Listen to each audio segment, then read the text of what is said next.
পাগল বানারে দিছে রে কয়ে তোর বিচার আল্লাহ রে করবনি রে ও কই যাই আন্তয়ানি সারে ছেলে আছেন যেভাবে ওকে লেখাবাসী আমাদের সহযোগিতা করেন আমার ছেলেটা ফিরে চাই সরকারের কাছে একটাই অনুরোধ একটাই দাবি জানাই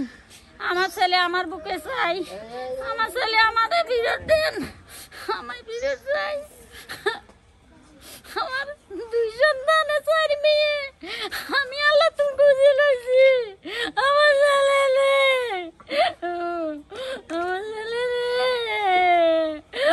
আমার ইয়াসিনে রে সকালে ধান কাটতে গেছিল চা নাস্তা করে গেছিল পরে আসবে বলছিল আসে নাই একটা বাচ্চা ছোট আর একটা বাচ্চা পেটে ও আর আসে নাই আমরা শুনতেছি ওনাকে বিয়ে হিসাবে আসি বাংলাদেশ থেকে নিয়ে গেছে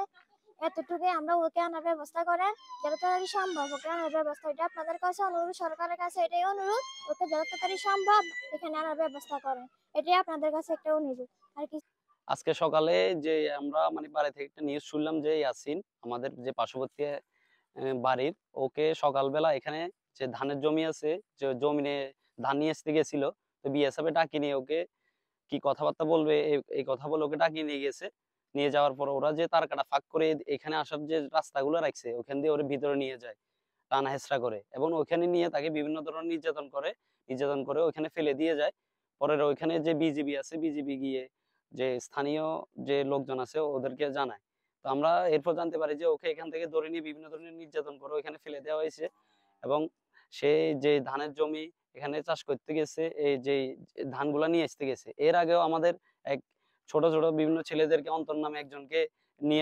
নিয়ে গিয়ে তারা বিভিন্ন ধরনের নির্যাতন করেছে এর আগেও রাসেল আরো অনেকজনকে তারা ধরে নিয়ে গেছে এই জমি থেকে।